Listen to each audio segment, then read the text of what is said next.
Hello, good day. I am Yahweh is my God. Today, I will be talking about the significance of the Holy Eucharist.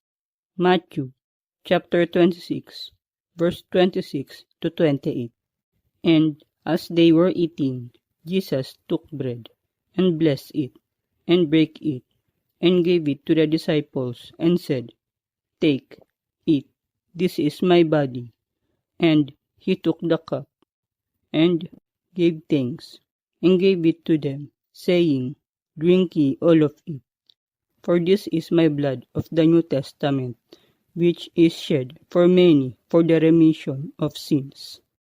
This is Jesus' words in his final meal with his apostles before he got betrayed, tried, and crucified to the cross. The bread as the body of Christ, and the wine as his blood. We receive both the bread and wine during the Holy Eucharist. We do this as a remembrance of Jesus' sacrifice on the cross for the redemption of mankind once and for all. Jesus' crucifixion and death 2,000 years ago is not new to the people of his time. Criminals and rebels are crucified on the cross as a punishment for their crimes and treason in both Israel and the Roman Empire. But Jesus is different from the criminals and rebels because Jesus is innocent and sinless. He lived a sinless life, and yet he got tried, persecuted, and died a criminal's death, something he do not deserve. But Jesus accepted his sins, so that the long-awaited prophecy got fulfilled.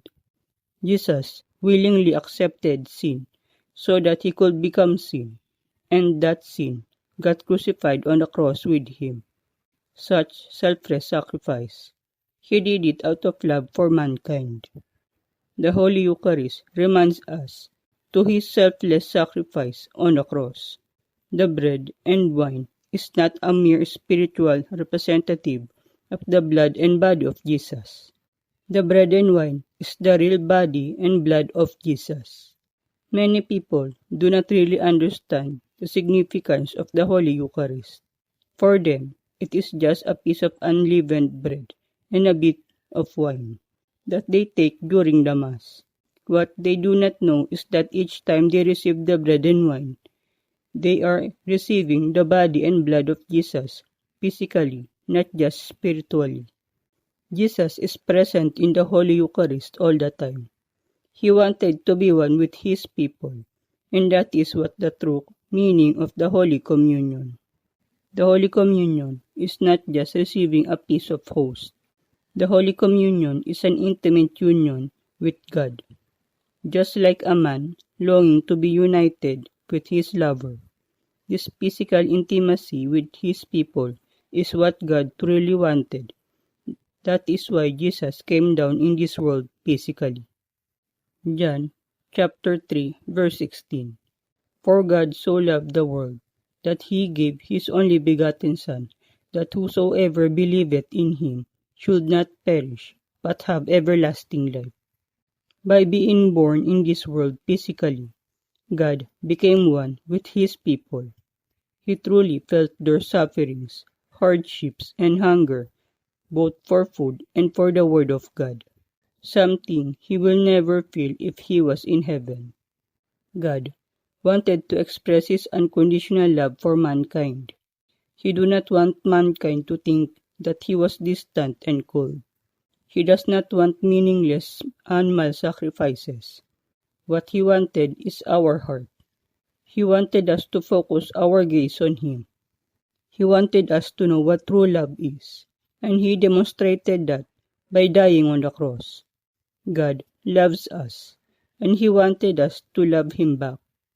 He knew that we cannot love him perfectly, but despite that, he wanted our love. The Holy Eucharist is not just a mere way of worshiping Jesus. We think that the Holy Eucharist is our way of worshiping God, but it is actually the reverse. The Holy Eucharist is the symbol of God's love for mankind.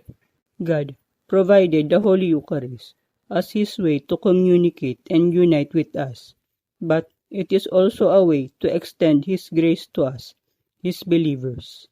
God provided so much grace to us through the Holy Eucharist. Our answered prayers is the physical manifestations of His unfathomable love and grace to us. So we mustn't belittle the Holy Eucharist, and we must thank God for the Holy Eucharist, because without it, we will all perish in hell. Sadly, many people do not value the Holy Eucharist, and many people do not attend Masses to worship God. They attend Masses because they wanted something from God, and if their prayers weren't answered, they will stop believing in God and will not attend Masses again.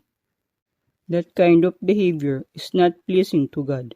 It is equivalent to the meaningless animal sacrifices. Their heart is not truly seeking and worshiping God. Do not attend the Holy Eucharist if you do not want to worship God wholeheartedly. Only attend the Holy Eucharist if you truly wanted to worship and thank God. We are God's temple, and the Holy Spirit dwells in us. Our worship matters to God. So, if we attend Masses, just so that God could hear our prayers of winning the lottery or becoming rich, God will not accept our worship. Just as God has an unconditional love for us, we too must have an unconditional love for God. If you attend the Holy Eucharist, do so with reverence and gratitude without expecting your prayers to be answered. That is what the Holy Eucharist is all about, and what the Holy Communion truly means.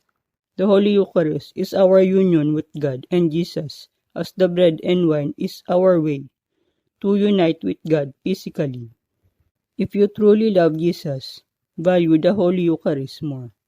Repent, turn away from your sins, and get right with God. Jesus is coming soon. Let's get ourselves spotless with God's help before Jesus returns for His bride. That is all. Thank you, and may God bless you.